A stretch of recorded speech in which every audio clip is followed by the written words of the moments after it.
This is Megan Kane for the Stata YouTube channel. Jupyter Notebook has long been an easy-to-use web application where you can combine Python or other code, visualizations, mathematical formulas, and text in a single document. Now, with Stata 17, you can execute Stata code in Jupyter Notebooks. First, you will need to set up the PyStata Python package and configure it within your notebook. Then, you're ready to invoke Stata using Stata Magic. Begin a new cell with 2% symbols, Stata, to direct the entire cell to call Stata. Or call Stata within a single line by using only 1% symbol.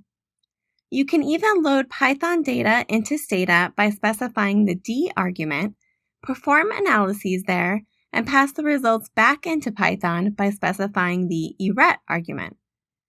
If you would like to learn more about calling Stata 17 from Jupyter Notebook, you can download the manual at stata.com.